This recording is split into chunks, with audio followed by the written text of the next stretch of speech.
कोई फालतू दिमागदारी नहीं लगानी, सीधे स्टार्ट करते हैं इंडियन सॉइल, भारत की मिट्टियों के बारे में। तो मेरा नाम है विवेक और आप देख रहे हैं ज्योग्राफी का एक क्लास, जिसके अंदर हम पढ़ेंगे सॉइल के बारे में। भारत में कितनी प्रकार की मिट्टी कहाँ पाई जाती है। तो भारतीय कृषि अनुसंधान परिषद है ना, क्या भारतीय कृषि अनुसंधान परिषद, Indian council for agriculture research ने मिट्टी को 8 टाइप्स में बांटा गया है। इनके नाम है जलोढ़ मिट्टी, काली मिट्टी, रेड येलो सॉइल, लेटराइट मिट्टी, माउंटेन सॉइल और एरिड सॉइल और सैलाइन सॉइल, और एक होता है ऑर्गेनिक सॉइल। तो कुल मिला के 8 प्रकार की मिट्टी को बांटा गया है। तो अब समझते हैं सभी मिट्टी पे कौन सी मिट्टी कहाँ मिलती है और उसकी क्या अच्छी बातें हैं। तो हम शुरू करते हैं एलुवियन सॉइल से। सो एलुवियन सॉइल जो होती है, इसको जलोढ़ मिट्टी बोलते हैं। ये मिट्टी जो होती है ना, इंडिया के ऑलमोस्ट 22% एरिया पे मिलती है ना। इसके दो दो पार्ट, सबसे ज़्यादा जो दो जगह मिलती है, पहला जो है वो है मैदान, उत्तर का मैदान, और दूसरा है कोस्टल एरिया, तटवर्ती वाला क्षेत्र। यहाँ पे मिलती है जलोढ़ मिट्टी। सो अगर ये एक मैप में रिप्रेजेंटेशन दिखाऊं तो ये आपकी होगी एलुवियन सॉइल, और दूसरी होगी यहाँ पे, है ना, यहाँ मिलती है। अब बनती कैसे है ये मिल, नदी घाटी, नदी जो होती है ना, नदी जो बहती है, नदी के आसपास का जो मैदान होता है, वहाँ पे मिट्टी जमा हो जाती है सेडिमेंट्स के फॉर्म में, है ना। सो ये दो प्रकार की होती है। पहली होती है नया जो होता है, नवीन जलोढ़ मिट्टी, है ना, वो होती है खादर। और जो पुराना होता है उसको बोलते हैं बांगर, बांगर सीमेंट। ये होती है न्यू, ये होती है ओल्ड होता है, ठीक है। अब दूसरे प्रकार की, इसमें जो इसकी केमिकल प्रॉपर्टीज़ है वो देख लेते हैं कि NPK जो होता है ना, इसके अंदर NPK, नाइट्रोजन, फॉस्फोरस, और K से क्या होता है, पोटेशियम। ये जो वो होता है, तो इसका जो NP होता है, नाइट्रोजन फॉस्फोरस, है ना, ये लो होता है। और जो ये होता है, ये एक इक्विवेलेंट होता है, मतलब ठीक ठाक होता है। दूसरी जो हमारी सॉइल है उसका नाम है ब्लैक सॉइल, और इसको बोलते हैं काली मिट्टी। इसका दूसरा नाम रेगुर भी है, और ये मिट्टी कपास के लिए उपयुक्त होती है। ये जो मिट्टी का जो एक्सटेंशन है ना, ये जो पार्ट आपको दिख रहा है ब्लैक कलर में, ये है काली मिट्टी का क्षेत्र। जो कौन कौन से है, एक है महाराष्ट्र, महाराष्ट्र के बाद में जो गुजरात जो है, गुजरात का कौन सा है, दक्षिण और पूर्वी वाला एरिया, मतलब जो MP से लगा हुआ रीजन, ये वाला, ठीक है। उसके बाद में पश्चिमी मध्य प्रदेश, ये पश्चिमी मध्य प्रदेश, फिर कर्नाटक का नॉर्थ और आंध्र का नॉर्थ, ठीक है। उसके अलावा नॉर्थ और वेस्ट तमिलनाडु, ये वाला रीजन, और पूर्व राजस्थान का। मतलब कुल मिला के ये जो पार्ट है ना, ये ब्लैक सॉइल का पार्ट होता है। अब यहाँ पे होता क्या है, अभी ये हमने इसके प्रीवियस लेक्चर्स में हमने देखा था कि डक्कन ट्रैप बना था।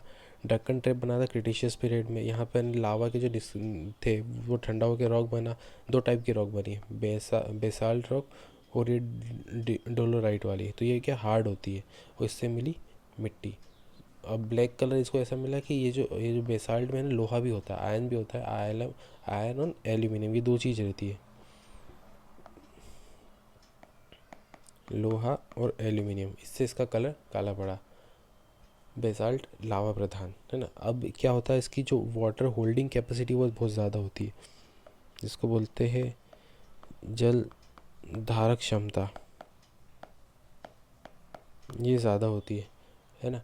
और ये क्या होता है कि जैसे मान लो लेयर्स के फॉर्म में मिट्टी रहती है, तो यहाँ पे अगर आप मिट्टी सूख, पानी जल है ना, जो वाटर वाटर अगर सूख भी गया तो नीचे वाटर बना हुआ रहता है, तो यहाँ पे बड़ी बड़ी दरार पड़ जाती है इस मिट्टी के अंदर। इन दरारों पड़ने से क्या होता है कि मिट्टी स्वयं मतलब ऊपर आ जाती है, मतलब खुद ही जुत जाती है। मतलब हल कल्टीवेट करने की ज़रूरत नहीं पड़ेगी, हल चलाने की कोई ज़रूरत नहीं, मिट्टी अपने आप जुत जाती है। ये पड़ेगी वैसे, पर कंपेयर टू दूसरी मिट्टी से कम पड़ेगी। और बहुत चिपचिपी होती है, मतलब गीली हो जाती है तो बहुत चिपचिपी हो जाती है, और सूख जाने पे ये दरार बन जाती है इसमें, ठीक है। अब इसकी जो केमिकल प्रॉपर्टीज़ हम देख लेते हैं तो इसके अंदर भी क्या नाइट्रोजन और फॉस्फोरस कम होता है, ठीक है। और इसका जो नेचर होता है वो बेसिक नेचर का होता है, और ये एक बट एरिया बेस्ड होती है, मतलब ये कहीं उड़ के नहीं जाती मिट्टी, जहाँ की जो टोपोलॉजी होती है ना उसके अकॉर्डिंग मिट्टी बनती है। फिर हम आते हैं रेड येलो सॉइल पे। ये जो रेड येलो सॉइल है ना, इसका जो निर्माण हुआ है इग्नियस रॉक होती है ना, आग्नेय चट्टानों के विखंडन से हुआ है। आग्नेय चट्टान बनेगी नीस में। अगर आपने हमारे वीडियोस देखे होंगे तो मैंने बताया होगा कि सबसे पुराना नीस कहाँ पे है। सबसे पुराना नीस जो है ना वो बुंदेलखंड रीजन का है। देखो बताता हूँ आपको इससे, तो क्या है, कोई देखता वक्ता है ही नहीं।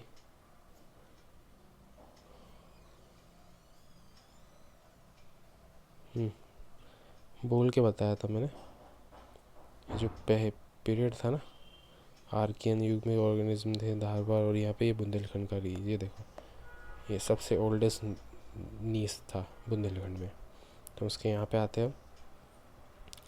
हाँ, अब कलर क्या है इसका, रेड और येलो, रेड येलो सॉइल है ना। रीज़न क्या है इसका, वो है लोहे के ऑक्साइड,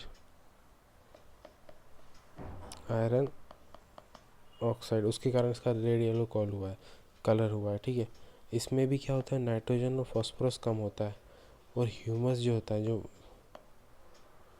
ये भी कम होता है ना। ये इंडियन सब कॉन्टिनेंट रीजन में पाई जाती प्रायद्वीप उसमें, और यहाँ पे ये सब कम होने के कारण क्या होता है, जो मिलेट्स होते हैं ना, मोटे अनाज जैसे ज्वार, और जो तिलहन में तिल, इसका प्रोडक्शन ठीक ठाक हो जाता है। अगली अगली जो मिट्टी है उसका नाम है लैटराइट सॉइल। लैटराइट सॉइल क्या होती है, जहाँ पे रेनफॉल है ना 200 सेंटीमीटर से ज़्यादा होता है, वहाँ ये मिट्टी पाई जाती है। मतलब क्या होगा कि ज़्यादा रेनफॉल हो रहा है, वहाँ मिट्टी पाई जाती है। अधिक पानी गिर रहा है तो क्या होता है कि है ना, जो अगर सॉइल की जो टॉप लेयर है, कैसे समझा, ये देखो ये सॉइल है, पानी गिर रहा है तो इसकी जो टॉप लेयर होगी ना, तो यहाँ पे जो पोषक तत्व तो होंगे ना वो घुल के चले जाएंगे कहीं और, दूसरी जगह चले जाएंगे, है ना। और चूना वूना ये सब नीचे गल जाएगा। बचा के यहाँ पे जो चीज़ नहीं गली वो होगा अपना लोहा और एल्यूमिनियम के यौगिक बचेंगे, है ना। तो इसलिए इस मिट्टी को लैटराइट सॉइल बोलते हैं। कहाँ मिलती है, जहाँ पानी ज़्यादा गिरता है। पानी कहाँ ज़्यादा गिरता है, पानी ज़्यादा गिरता है केरल में, है ना, वेस्टर्न घाट में मिलता है। यहाँ पे मैप में समझे ना, तो ये वेस्टर्न घाट, यहाँ पानी ज़्यादा गिरता है। उसके अलावा राजमहल की पहाड़ियों में यहाँ पानी गिरता है, केरल, कर्नाटक, उड़ीसा, छोटा नागपुर का पठार, मेघालय का पठार, यहाँ से पानी ज़्यादा गिरता है। सबसे ज़्यादा ये ना ये केरल में मिलेगी आपको लैटराइट सॉइल, ठीक है। ये क्या होता है, पानी ज़्यादा गिरने के कारण क्या होता है, ये हो जाती है एसिडिक नेचर की हो जाती है। आगे हम समझेंगे क्यों होता है, सिंचाई करने से भी मिट्टी एसिडिक हो जाती है ना। एसिडिक होने के कारण इसमें सबसे जो बढ़िया चीज़ होती है वो होती है चाय। चाय के लिए ये मिट्टी परफेक्ट होती है, और ये एक रीजनल सॉइल होती है। हमारी जो नेक्स्ट सॉइल है उसका नाम है माउंटेन सॉइल, पर्वतीय मिट्टी या वन में मिट्टी जो पाई जाती है वो। इसमें क्या होता है, वन और पर्वतीय क्षेत्र में है ना मिट्टी जो होती है, तो यहाँ पे जो जीव जंतु होते हैं वो ज़्यादा मिलेंगे। तो यहाँ पे जीवाश्म मिलेगा आपको ज़्यादा, फॉसिल, जो जानवर मर जाते हैं, जो पेड़ पत्तियाँ जो अपघटित होती है, डिकम्पोज होना शुरू हो जाती है। हाँ, तो जो माउंटेन सॉइल्स में डिकम्पोजिशन होता है उसके थ्रू ये ह्यूमर ह्यूमिक एसिड का निर्माण होता है। ह्यूमिक एसिड बोलते हैं इसको, ह्यूमिक एसिड का फॉर्मेशन होता है ना। एसिडिक होने के कारण, और दूसरा चूना नहीं होता यहाँ पे, चूने की कमी होने के कारण इसकी जो उर्वरा क्षमता है वो कम होती है। क्या कम होता है, नाइट्रोजन तो मिलेगा आपको, फॉस्फोरस नहीं मिलेगा, और ये पोटेशियम नहीं मिलेगा, एनपीके कम होता है। और माउंटेन रीजन में है तो ये किसके लिए परफेक्ट होती है, चाय के लिए, कहवा, कॉफ़ी, है ना, मसाले, इन सब चीज़ के लिए ये मिट्टी परफेक्ट रीज़न होती है। पर प्रॉब्लम क्या होती है इसमें एक होता है सॉइल इरोजन। सॉइल इरोजन से ये मिट्टी परेशान है। अब इसके रीज़न से ये वाले, ये माउंटेन सॉइल, ये माउंटेन सॉइल, ये माउंटेन सॉइल के रीज़न से। ओके, नेक्स्ट सॉइल आती है डेजर्ट सॉइल। तो डेजर्ट सॉइल आपकी मिलेगी यहाँ पे डिज़र्ट एरिया में। डिज़र्ट एरिया में इसकी जो प्रॉपर्टी होती है, ये मिट्टी बालू से होती बनती है।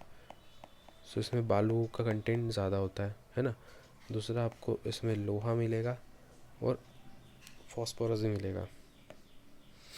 नाइट्रोजन फॉस्फोरस पर्याप्त सॉरी फॉस्फोरस मिलेगा पर नाइट्रोजन कम मिलेगा। ओके, और ये मिट्टी में कुछ ज़्यादा कुछ होता नहीं है, ह्यूमस की कमी होती है और नेचर इसका बेसिक नेचर का होता है। और जहाँ पे उर्वरा क्षमता कम होती है तो वहाँ पे क्या होता है, मोटे अनाज होते हैं, जैसे बाजरा, ज्वार, है ना। रागी, ज्वार, बाजरा, तिलहन पैदा किए जाते हैं। नेक्स्ट है सलाइन सॉइल, मतलब लवणीय मिट्टी। ठीक है, इस दूसरे इसके जो नाम है वो है, इसके रेह नाम से भी जाना जाता है, ऊसर, ऊसर भी इसका नाम है। इसमें क्या होता है कि है ना, जो सॉल्ट्स होते हैं ना, सॉल्ट्स बहुत ज़्यादा, कंसनट्रेशन बहुत ज़्यादा होता है। क्या होता है, क्यों होता है यहाँ पे, क्योंकि यहाँ की जो जलवायु होती है वो बहुत ही शुष्क जलवायु होती है। यहाँ पे ये जलवायु कारण मिट्टी बनती है, शुष्क जलवायु पाई जाती है। और जल जो रहता है, ड्रेनेज सिस्टम ढंग से होता नहीं इसके अंदर।